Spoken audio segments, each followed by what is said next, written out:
Seja muito bem-vindo a mais esse Brainstorm Church Call. Na edição é de casa, estamos aqui em casa ainda fazendo, tá vendo que eu tô todo meio desengonçado aqui ainda, mas a gente vai continuar falando sobre dados. A gente falou sobre um CRM para visitantes no primeiro episódio dessa minissérie do Brainstorm, depois a gente falou sobre conhecer os nossos públicos, e agora eu quero falar sobre o comportamento, como a igreja precisa conhecer o comportamento dos seus membros. Mas antes da gente ir pro assunto, curta aí o canal, toque o sininho, né? Ative o sininho para você saber toda vez que a gente postar um vídeo novo e avisa a galera que a gente tá em todas as redes sociais fazendo muito conteúdo legal sobre comunicação cristã.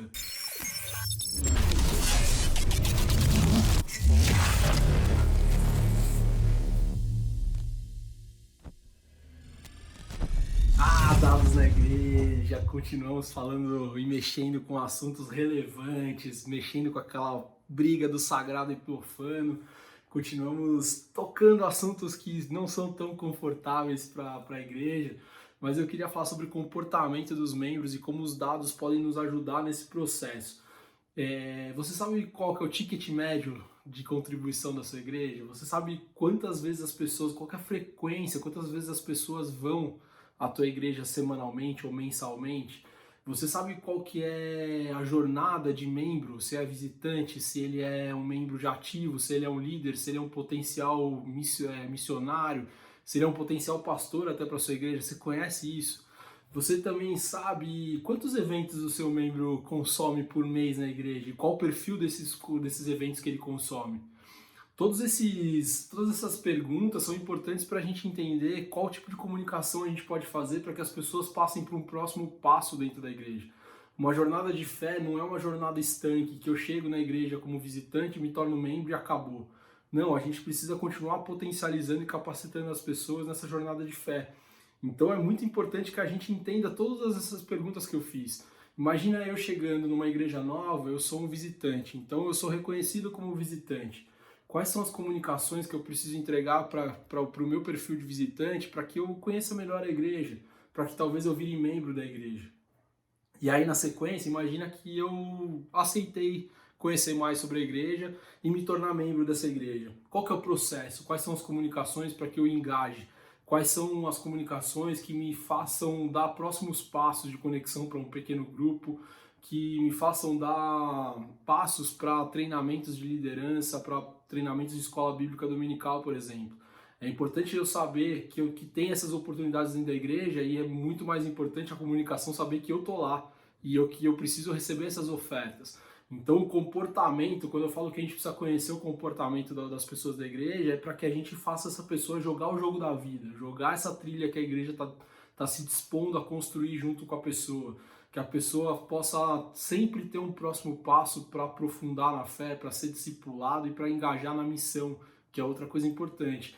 Então, quando eu comecei perguntando sobre o ticket médio, foi de propósito, para você ficar chocado, mas para entender esse conceito. Quando a gente sabe, por exemplo, o ticket médio de uma igreja, a gente sabe o quanto essa igreja tem capacidade de investir na missão, por exemplo, ao longo de um ano. Qual que é a capacidade dessa igreja de contratar pessoas, de contratar estruturas, de alugar um prédio. Você precisa saber o quanto cada pessoa mais ou menos contribui. Você não precisa saber quem contribui para você extorquir ninguém, pelo contrário, não estou falando isso. O que eu estou falando é que você precisa saber qual que é a média da contribuição, por exemplo, para você fazer investimentos no reino. E nada de empirismo na igreja faz sentido quando a gente precisa ser estratégico, quando a missão de Jesus é estratégica, quando a gente precisa usar todos os nossos recursos e a nossa capacidade para trazer mais gente para dentro do nosso ambiente. A outra coisa que é legal, que eu também perguntei ali no começo, qual que é a frequência dos membros na sua igreja? Se você sabe. A gente já sabe que o domingo já não é mais sagrado, e eu escrevi sobre isso lá no Instagram e você consegue ver esse texto sobre isso.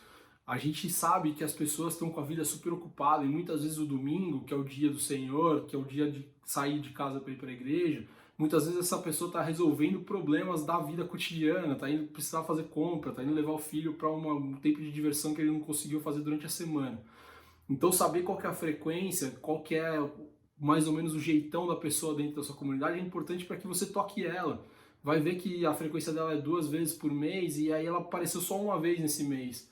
Poxa, uma comunicação para saber como que tá, se tá tudo bem, se ela tá próxima, se ela precisa de alguma ajuda, se ela tá viajando, se ela tá de férias. Então, conhecer a frequência é muito importante para que você toque as pessoas e que para você cuide das pessoas. Mais do que você estimular que as pessoas venham, não, vou mudar de 2 para 4 vezes a frequência dessa pessoa. Não, você precisa saber qual que é a frequência média dessa pessoa para saber se essa vida tá rolando normalmente, se a pessoa tá bem, se ela tá bem cuidada, se ela tá viva até. Então é importante a gente entender que os dados são legais para a gente descobrir o comportamento das pessoas, é para tudo isso que eu falei e muito mais. Então estruture os dados da sua igreja, crie grandes gatilhos para que você consiga mensurar a vida da pessoa dentro da igreja. E mais do que os gatilhos, crie jornadas para estimular próximos passos a partir do conhecimento desses dados. Então esse é um pouco do cenário de comportamento que eu queria falar para vocês. E é uma grande provocação para você pegar tudo que eu falei, aplicar numa reunião, criar briefs, ver as ferramentas necessárias e tocar isso em favor da missão de Jesus. A gente se vê no próximo Brainstorm ChurchCon. Valeu!